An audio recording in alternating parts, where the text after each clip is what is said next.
Imagine this. You're a waiter at a high-end restaurant, serving the richest people in society. This is your second job, and you've been working since 5 a.m. After a long night of catering to endless and sometimes unreasonable demands, the restaurant is getting ready to close, and the last of the patrons are leaving. Then in walks a woman who overslept during her long afternoon nap and missed dinner. You tell her that you're sorry, but the restaurant is closing. She demands to be served anyway. After all, she is a frequent patron of that restaurant. So you go to the eccentric head chef and you ask if there's anything that he can do to accommodate the woman's demand to be seated. Surprisingly, the chef obliges. So you return to the woman and tell her that she can be seated. The chef will prepare something for you. The woman catches a whiff of the possibility that the chef will only be heating up a previously served meal, and so she demands that you tell the chef that she won't eat reheated food. When you go to inform the chef of her demand, the chef explodes with anger and lambasts you in front of all of your coworkers for letting the woman think that the food would be reheated and not freshly prepared. He shouts at you to collect your things and get out of his sight. Never show your face here again.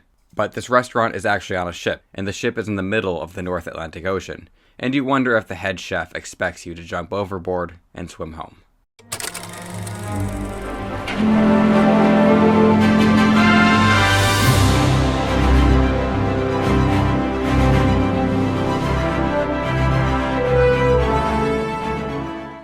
When we think of the crew of a ship, it's usually the officers, engineers, and able seamen who come to mind. And while these crew are the most important when it comes to the primary mission of the ocean liner, crossing the ocean safely and on time, the ship could not function without stewards.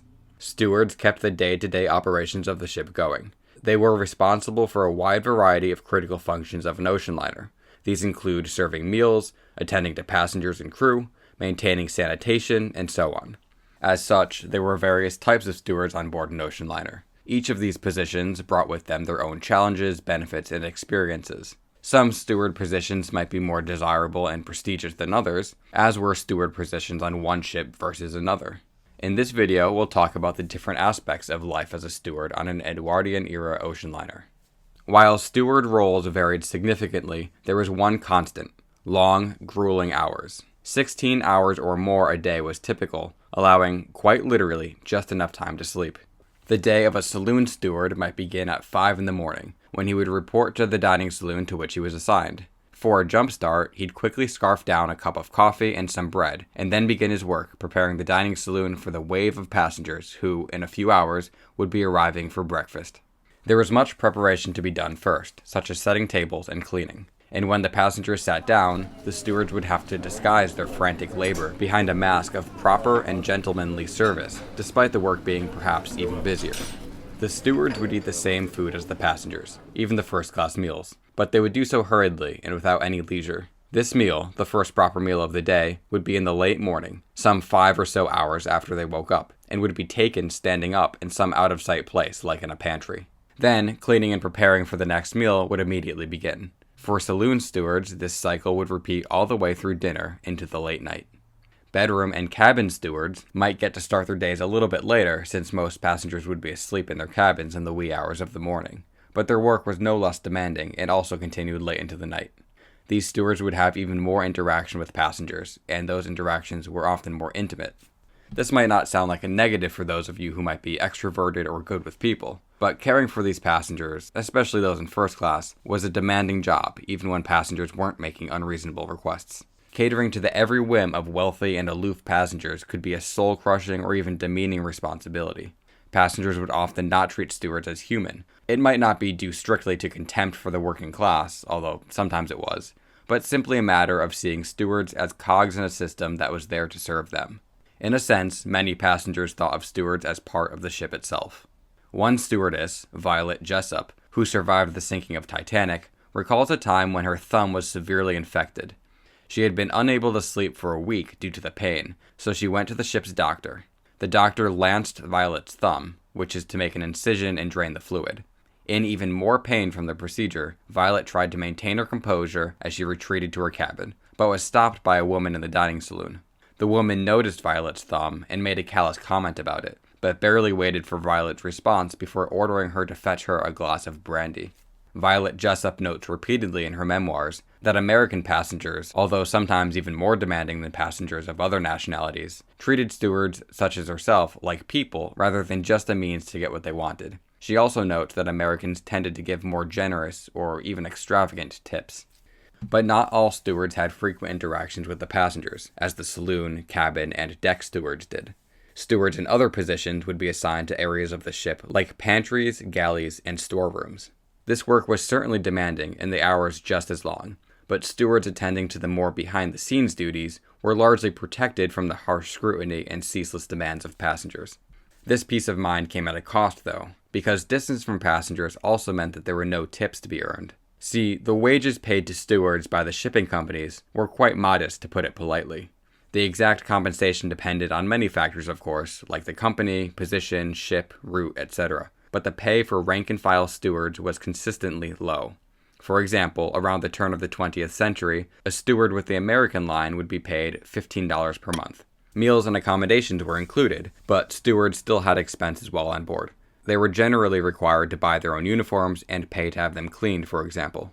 It was also typical for stewards to pay their coworkers, who were tasked with keeping the stewards' quarters clean and preparing meals for stewards while the ship was in port. Needless to say, the base wages for stewards was low, especially for those with families to provide for ashore. The pay for stewards was supplemented with tips from passengers. In fact, with the right position, skill, hard work, and a little bit of luck, tips could easily exceed wages. The most lucrative post for a steward would typically be the first-class smoking room, but working at or near a bar of any kind would usually bring good tips. Tips were essential to earning a sufficient living as a steward. Therefore, those stewards who were in posts which by their nature meant fewer or no tips would typically be paid a higher wage, maybe upwards of $60 per month for a skilled cook, for example. But it was almost always better money to be directly serving tipping passengers than to have a behind-the-scenes role with higher wages. The earnings from tips could be so significant that an opportunity to be a smokeroom steward could be more attractive even than the job of chief steward, which itself was a very well-compensated and highly prestigious job. The chief steward was paid a salary in the ballpark of $1,500 to $2,000 per year. Almost as important to some as the pay was the respectability that came with the job. The chief steward was one of the leaders of the ship, and in the eyes of the company, up there in terms of importance with the chief engineer, the purser, and even the officers. The chief steward would be responsible for overseeing hundreds of rank-and-file stewards throughout the ship. In the mornings, you would find him in his office going through his records and preparing for the day ahead. But soon he would be out and about around the ship, ensuring that everything was running according to schedule and up to the standard expected by the company. The chief steward was responsible for coordinating with the chief cook to plan the many meals served each day. Every meal had to meet or exceed the expectations of passengers in various classes, while balancing the use of provisions in the storerooms. All of these provisions had to be meticulously tracked and accounted for, both in order to plan meals and to replenish the stock when the ship was in port. The chief steward was only one person, and could only be in one place at a time. It was impossible for them to supervise each of the hundreds of stewards under him to ensure that the proper level of service was being afforded to the passengers. But a lazy or unskilled steward would not be able to shirk their responsibilities for long before being found out. While there was a camaraderie among the stewards of a ship, these hard-working members of the crew would not tolerate another who was not meeting those expectations. Such an incompetent steward would be shunned by his coworkers or reported to the chief steward very quickly. Since stewards typically had to re-sign their agreements with the company after each voyage, it was no matter to get rid of deadweight. Such a steward would simply not be given the opportunity to sign on to another voyage, and if for some reason he was, he might be coerced by the other stewards to move on voluntarily. After all, there was nearly infinite work to be done while the ship was at sea, and anyone not doing their fair share would be putting an undue burden on the other stewards. Once the ship was in port and the passengers disembarked, there was a change of pace on board. There was still ample work to be done, but work of a different sort. The entire ship must be cleaned, especially after the ship had been resupplied with bunkers full of coal. The coal dust famously tended to find its way onto every surface throughout the entire ship, despite the coal bunkers being way down in the depths of the lowest decks. I have a video on my channel about the coaling process, which I encourage you to watch if you're interested. But all that coal dust needed to be thoroughly cleaned from every nook and cranny on the ship. Stewards also needed to assist with other aspects of turning around the ship, such as restocking the storerooms with provisions of all sorts and cleaning the bed linens and other things. They also needed to have their own uniforms cleaned, which they usually paid someone else ashore to do for them. With luck, the stewards would have some time during the nearly week-long turnaround process to go ashore and explore. Some stewards were among the best traveled people in the world. Many would move between ships, routes, and even companies regularly. This might allow them to see more ports around the world, or more likely, they were following the money. Summer was the busiest time on the North Atlantic, for example. But in the winters, when the ocean was rougher and passengers fewer, stewards might seek a position on a ship on the Australia run, for example. Such a move would allow the stewards to continue to earn lucrative tips while avoiding the harshest conditions of the North Atlantic in the winter. But stewards could not sign on to any ship or company on a whim. Certain lines had more rigorous standards than others. For example, White Star Line had notoriously high standards, as did their passengers, who were disproportionately wealthy and American. But for those who could remain with the company for long enough to prove themselves and to move up through the ranks, there was significant opportunity to earn some serious money for themselves and their families. At the end of a long and grueling day, after they'd taken their last stand-up meal and finished all of their duties, the stewards had no time to waste. They must find their bunk and get to sleep right away so that they would be well rested for the next day's work. The large dormitory-style rooms in which stewards slept were traditionally called glory holes. Yes, you heard that right. They were called this by their inhabitants in jest because, historically, they were anything but glorious. But the conditions in the stewards' quarters, like everything else on board ship, improved over time. By the time of the great Edwardian ships such as Titanic, the conditions were quite good. Using Titanic as an example, the stewards were divided up into various rooms depending on the type of steward they were and the class that they served.